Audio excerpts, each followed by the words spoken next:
back to my channel Exam Warrior. If you have not yet subscribed my channel, please subscribe it and press the bell button to get my notification.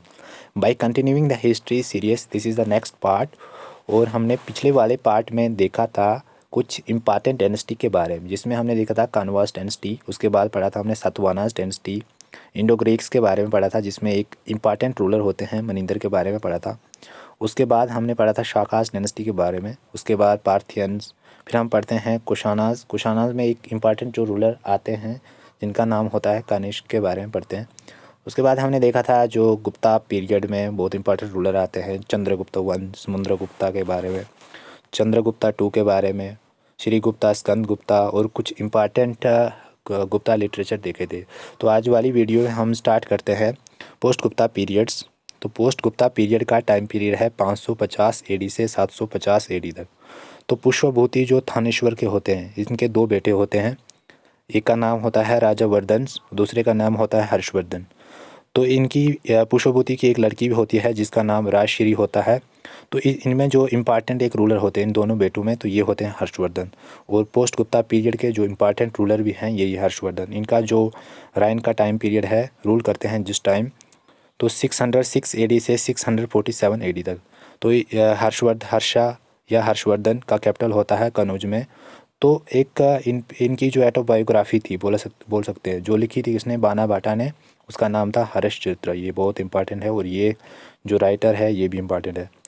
तो हर्षा ने 3 Sanskrit play लिखे थे जिनका नाम यहाँ पे नागनंद बोलते थे इसको, रत्नावाली और प्रियदर्शिका। तो हर्षा या हर्षवर्धन के टाइम एक चाइनीज़ ट्रैवलर आया था जिसका नाम था ह्योन संग। तो इसने 2 इम्पॉर्टेंट इवेंट को मेंशन किया है अपने, ठीक है, किताब में। तो इसका नाम कनौज, ठीक है, एक का नाम और दूसरे का नाम प्रयागराज असेंबली, ठीक है। तो कुछ इम्पॉर्टेंट जो इवेंट मतलब राजा थे, ठीक है, पोस्ट गुप्ता पीरियड के, तो मैंने यहाँ पे नोट कर रखे हैं। तो यहाँ पे देख सकते हैं प्रभाकर वर्धन, इसका टाइम पीरियड है 580 एडी से 605 एडी तक। तो राज्यवर्धन, इसका टाइम पीरियड ये रहा। तो एक कुछ इवेंट है जैसे कनौज असेंबली, प्रयागराज असेंबली। तो हर्षवर्धन की डेथ होती है, कब होती है, 647 एडी में। तो बोला जाता है कि जो, ठीक है, हर्षवर्धन को किसने हराया था, तो एक किंग का नाम है पुलकेशिन टू। ये आपको याद रखना है। ये कहाँ के किंग थे, ये चोलकिया के किंग थे और कहाँ पे राज करते थे, बदामी में। तो ये कहाँ पे लिखा गया है, अय्यूल इंस्क्रिप्शन में लिखा गया है। तो इसके ये जो भी ये इतने लेक्चर हमने पढ़े थे, आज तक पढ़े हैं, वो थे एंशिएंट इंडिया के। आज से हम स्टार्ट करेंगे मेडिवल इंडिया। तो देखते हैं कि कुछ राजपूत जो डायनेस्टी होती है 9 एडी से 11 एडी तक जो रूल करती है। तो चौहान ऑफ अजमेर, सोलंकीज़ गुजरात पे रूल करते थे उस टाइम, चंदेला ऑफ खजुराहो कहाँ पे, एमपी में, गादवाला ऑफ कनौज और तोमर ऑफ दिल्ली। तो दिल्ली का भी था और ये किसने रखा था, ये अनंग पाल तोमर ने रखा था। तो इसके बाद देखते हैं कुछ इम्पॉर्टेंट लड़ाई होती है और, ठीक है, कब्जा होता है दिल्ली पे। तो वो कौन करता है, तो ये देखते हैं। आफ्टर सम टाइम पृथ्वी थर्ड होते हैं जिनको पृथ्वीराज बोला जाता है, वो तोमर को डिफीट करते हैं और दिल्ली को कैप्चर कर लेते हैं। इसके बाद देखते हैं कुछ जो मुस्लिम रूलर होते हैं जो इंडिया पे इन्वेड करते हैं, ठीक है, इंडिया में लूट मार करते हैं और, ठीक है, वापस चले जाते हैं और कुछ टाइम के लिए रूल भी करते हैं इंडिया पे। तो ये कुछ इंपॉर्टेंट है। तो इसमें सबसे पहले आता है महमूद ऑफ गजनी। तो गजनी जगह का नाम है जहाँ से इसका महमूद, ठीक है, कहाँ पे है, अफ़गानिस्तान से आया था। ये एक मुस्लिम रूलर था। ये किससे लड़ाई करते हैं, हिंदू शाही रूलर से जिसका नाम जयपाल था। और इसका एक बेटा होता है सन अनंतपाल। तो बैटल ऑफ वाई हिंद, तो वाई हिंद, ठीक है, तो वाई हिंद जो होती है हिंदू शाही रूलर की कैपिटल भी होती है। तो ये जो होते हैं महमूद ऑफ गजनी। तो महमूद ऑफ गजनी क्या करते हैं, एक लुटेरे होते हैं, ठीक है, यहाँ पे ये Hindu Shahi ruler Jaipal and his son Anantpal, battle of Waihind. तो वाई हिंद जो होती है हिंदू शाही किंग की कैपिटल होती है। तो बोला जाता है कि जो ये महमूद ऑफ गजनी थे, इन्होंने 17 टाइम इंडिया में अटैक करा था और जो 15 या 16, किसी किताब में 16 भी लिखा होगा, तो 1025 AD में सोमनाथ टेम्पल को लूटा था। सोमनाथ टेम्पल कहाँ पे है? गुजरात में। तो एक किताब है, इम्पॉर्टेंट किताब है, अल ब्रूनी बुक्स, जिसका नाम है किताब उल हिंद तहकीक-ए-हिंद। तो ये fourth I witnessed account about India, तो मतलब चौथी किताब है जो इंडिया के बारे में अच्छे से बताती है कि इंडिया कैसा है। इसके बाद एक ठीक है, ऐसे बोला जाता है कि जो फर्स्ट मुस्लिम रूलर का नाम है जो मोहम्मद बिन कासिम, वो फर्स्ट मुस्लिम रूलर थे जिन्होंने इंडिया पर अटैक करा था। वो कब करा था? 712 AD में। तो किस वाले पार्ट में करा था? सिंध वाले पार्ट में। और ये किस डॉक्यूमेंट में मेंशन है? वो चर्चनामा में मेंशन है। तो इसके बाद देखते हैं मोहम्मद गोरी। तो मोहम्मद गोरी भी एक ये मुस्लिम रूलर थे, ये अफ़गानिस्तान से थे। तो ये इनका राज है ये। तो ये टाइम पीरियड है इनका, आप देख सकते हैं। ये किसको हराते हैं? सोलंकी से हार जाते हैं पहले इनिशियली। और इस टाइम क्या होता है? फर्स्ट ये वन बैटल ऑफ तबार बिन तबार हिंद, तो जिसको बटिंडा भी बोला जाता है। तो ये दो है 1191 AD में। तो फर्स्ट बैटल ऑफ तरान होती है, जिसमें पृथ्वीराज जो डिफीट कर देते हैं गोरी को। और दूसरी बैटल फिर होती है 1192 में, तो सेकंड बैटल ऑफ तरान, जिसमें गोरी डिफीटेड पृथ्वी को। तो ये भी इम्पॉर्टेंट है। तो ठीक है, मोहम्मद गोरी भी इम्पॉर्टेंट है। ये दोनों बैटल भी इम्पॉर्टेंट है एग्ज़ाम के लिए, एग्ज़ाम में पूछी जाती है। और एक फिर इम्पॉर्टेंट बैटल होती है 1194 AD में, जिसको बैटल ऑफ चंदेवर वो बोलते हैं, बैटल ऑफ चंदेवर। तो गोरी डिफीट जयचंद। ठीक है। तो 1206 में क्या होता है कि गोरी वाज किल्ड बाय प्लंडर्स इन अफ़गानिस्तान, लुटेरे इसको मार देते हैं। तो मोहम्मद गोरी होते हैं, ये एक गवर्नर अपना अपॉइंट कर देते हैं, जिसका नाम होता है कुतुबुद्दीन ऐबक, गवर्नर ऑफ दिल्ली का गवर्नर। तो note Prithviraj Raso written by Chand Bardai. ठीक है, चंद भरदाई ने ये किताब लिखी थी, पृथ्वीराज रासो। तो हिंदी लैंग्वेज में लिखी गई पहली किताब थी। गोरी issued coin with image of goddesses Lakshmi. तो गोरी ने क्वाइन इशू करे थे जिसमें गॉडेसेस लक्ष्मी की इमेज थी। तो इसके बाद दिल्ली सल्तनत का स्टार्ट होता है। और ये दिल्ली सल्तनत बहुत इंपॉर्टेंट, क्योंकि ये हर एक एग्ज़ाम में पूछी जाती है दिल्ली सल्तनत। तो चलो अब स्टार्ट करते हैं। दिल्ली सल्तनत पे जो फर्स्ट डायनेस्टी राज करती है उसका नाम है स्लेव डायनेस्टी। तो स्लेव डायनेस्टी क्यों बोला जाता है? क्योंकि जो मोहम्मद गोरी होते हैं उन्हीं के एक गवर्नर होते हैं, ठीक है, कुतुबुद्दीन ऐबक। तो वो मतलब उसके बाद स्टार्ट करते हैं राज करना, तो उन्हीं को बोलते हैं स्लेव, मतलब एक गुलाम। तो दिल्ली सल्तनत का 1206 से 1526 तक ये इनका टाइम पीरियड है, जिस टाइम ये डेंसिटी, ठीक है, ये दिल्ली सल्तनत का टाइम है। तो इसमें जो पहली डेंसिटी आती है स्लेव डेंसिटी, तो उसका टाइम पीरियड है 1206 से 1290 AD तक। तो इसको ममलूक डेंसिटी भी बोला जाता है। तो इसके पहले जो रूलर होते हैं वो होते हैं कुतुबुद्दीन ऐबक। वो होते हैं 1206 से 1210 तक। इनका जो टॉम होता है, मतलब वो कहाँ पे होता है? लाहौर में होता है। ये लाहौर से रूल करते हैं। तो इन्होंने एक सिस्टम स्टार्ट करा था जिसका नाम था इक्ता सिस्टम।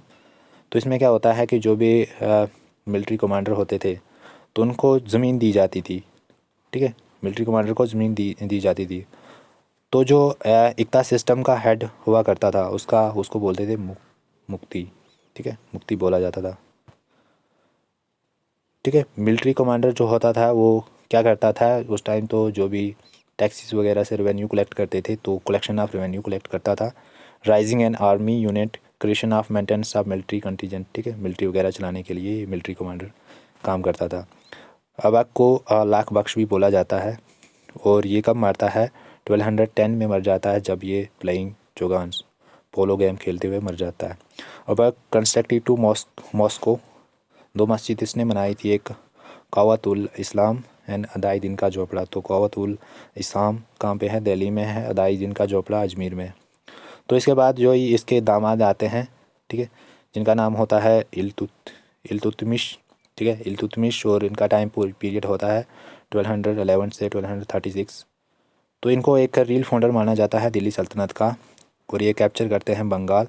ये सन इन लॉ होते हैं ऐबक के। तो ये कुछ इंपॉर्टेंट एक पॉइंट मैंने यहाँ पे लिखा है। 1221 में चंगेज़ खान जो क्या करते हैं? इंडिया पे अटैक करते हैं। क्यों करते हैं? क्योंकि ये खुराजिन शाह की सर्च में अटैक करते हैं। ये कौन होते हैं? चंगेज़ खान, एक मंगोल किंग थे। तो कुछ इम्पॉर्टेंट देते हैं, इल्तुतमिश ने कुछ क्या क्या मतलब रिफॉर्म किए थे, कुछ इंट्रोड्यूस की थी कुछ चीज़ें। तो Iltutmish refuse to give shelter to Khwarazm Shah and save India. Iltutmish started silver and copper coin. तो सिल्वर कॉइन को टंका बोला जाता था और कॉपर कॉइन को जीतल बोला जाता था।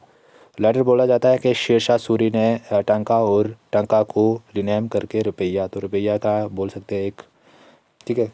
कहाँ से स्टार्ट हुआ? तो ये शेरशाह सूरी के टाइम से ही एक रुपया बोलना स्टार्ट कर दिया। इल्तुतमिश ने एक ग्रुप बनाया था नोबल्स का, जिनको चलानगी बोलते थे। ये 40 टर्किश नोबल थे। तो इल्तुतमिश फुल फ्लैजिड इम्प्लीमेंटेड इक़्तिदारी सिस्टम भी इसने स्टार्ट किया था, ठीक है। तो इक़्तिदारी सिस्टम क्या था मतलब थोड़ा सा देखते हैं इसमें। Under this an officer noble military commanders were givens grant, तो ग्रांट दी जाती थी इसको, जो भी हेड हुआ करता था मिलिट्री का। तो इसके बाद आते हैं, इसी की लड़की आती है जिसका नाम होता है रज़िया सुल्तान। तो ये ऐसे आप देख सकते हैं कि first women rule in Delhi, that is Razia Sultan. तो रज़िया सुल्तान किसकी बेटी होती है? इसकी इल्तुतमिश की बेटी होती है। तो किसी ये कौन नॉमिनेट करता है? इल्तुतमिश, ठीक है। तो सल्तनत सक्सेसर आफ्टर हिज डेथ, तो फ़िरोज़ जो होते हैं, फ़िरोज़ कौन होते हैं? Son of Iltutmish, ruled with the support of Chahalgani. तो चलानगी बहुत ये पावरफुल, मतलब 40 जो नोबल्स टर्किश नोबल थे ये बहुत पावरफुल थे, इनकी चलती थी मतलब पूरी administration. Razia was only elected sultans, she had full public support. तो रज़िया एक अच्छा लीडर थी, मतलब ये बोल सकते हैं। तो ये कुछ एक कोई राइटर था जिसने ये लिखा है रज़िया के बारे में। तो रज़िया के बारे में ये एक writer Minhaj us Siraj, Razia had all the ability of an able rulers except that she was a womens. तो उस टाइम देखा जाए तो वोमेन को उतनी तवज्जो नहीं दी जाती थी, तो एक बोल सकते हैं कि वोमेन देख के लोग इनकार कर रहे थे, ठीक है। तो ये एक रूलर था, जो ये बंदा कमांडर था, चीफ ऑफ कैवेलरी, जिसका नाम था याकूत, supporter of Razia.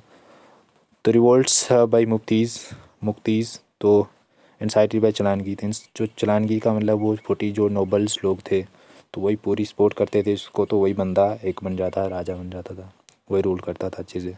The commander in chief जो Yaqut help to suppress the revolts against Razia के ख़िलाफ़ जो भी रिवोल्ट विद्रोह हुआ था। रिवोल्ट ऑफ फटिंडा होता है जो अल्तुनिया चलाता है।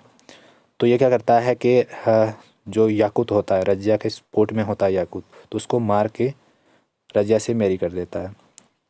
तो इसके बाद कुछ जो स्लेव डेंसिटी के रूलर हैं वो ज़्यादा इम्पॉर्टेंट नहीं है, लेकिन उनका नाम थोड़ा आपको याद होना चाहिए। तो इसमें एक आता है बहराम शाह। तो बहराम शाह 2 साल के लिए रूल करता है, ये देख सकते हैं। एक आता है महसूद शाह, तो इसका टाइम पीरियड 1240 से 46 तक है। तो he make a post Malik Naib, deputy sultan की पोस्ट इसने बनाई थी, किसने? बहराम शाह ने। On the recommendation of Chahalgani, तो चलानगी जो कुछ बोलते थे वो ऐसे चलता था पूरा उस टाइम। तो वो मतलब 40 जो, ठीक है, नोबल पीपल थे, killed by his own army. तो ये बोला जाता है कि बहराम इन दोनों को अपनी आर्मी ने मार दिया था। आगे देखते हैं कुछ। इसके बाद आते हैं नसरुद्दीन मोहम्मद, सो 1246 से 66 AD। ये होते हैं यंगर ब्रदर किसकी ब्रदर होते हैं? रज़िया के ही भाई होते हैं, कज़न होते हैं। तो इन्होंने एक मलिक नाइब बनाया था अपना, जिसका नाम था बलबन, ये कि टर्क था। तो इसके बाद जो गयासुद्दीन बलबन, ये भी इम्पोर्टेंट रूलर है क्योंकि, ठीक है। तो ये क्या गयासुद्दीन बलबन 1266 से 87 AD। तो ये क्या करते हैं? इंट्रोड्यूस पर्शियन सिस्टम को, पर्शियन थे ये, तो कोर्ट मैनर को इंट्रोड्यूस करते हैं। ये क्या इंट्रोड्यूस करते हैं? सिजदा सिस्टम को इंट्रोड्यूस करते हैं, to bent in the honour of की, झुकना, ठीक है। इंट्रोड्यूस नवरोज़ फेस्टिवल को भी इंट्रोड्यूस करते हैं, first day of Persian calendars. तो ये चलानगी 40 नोबल थे, वो जो मतलब उनकी जो जिसको सपोर्ट करते थे वही उनको बनाते थे, एक राजा बनाते थे, उनको भी ख़त्म कर दिया इसने। तो इसने जो गयासुद्दीन बलबन था, इसने ड्रेस कोड को भी इंट्रोड्यूस किया, कैसा ड्रेस कब पहनना चाहिए, ठीक है। Balban was establish department known Diwan Arz. तो दीवान ईयर्स एक इसने, ठीक है, डिपार्टमेंट एस्टेब्लिश किया, जिसको स्टैंडिंग आर्मी भी बोला जाता है। उसके बाद ही believe in the policy of consolidation rather than expansion. तो कंसोलिड मतलब इकट्ठा करके रहना, एकजुट में रहना, तो ये प्रेफर करता था। rather देन एक्सपेंशन मतलब कब्जा करने से बेहतर है कि कंसोलिडेशन हो। ठीक है, policy of blood and iron against rebels. तो ब्लड मीन इसका डेथ सेंटेंस, ठीक है। Iron mean behind the Bohr's, against जो रेबल्स जो बगावत करते। लास्ट रूलर जो होता है कायमूर, ये भी इम्पॉर्टेंट है। तो आज के लिए इतना ही है। अगर वीडियो अच्छी लगे तो लाइक कीजिए और सब्सक्राइब कीजिए, और मिलते हैं नेक्स्ट वाली वीडियो में।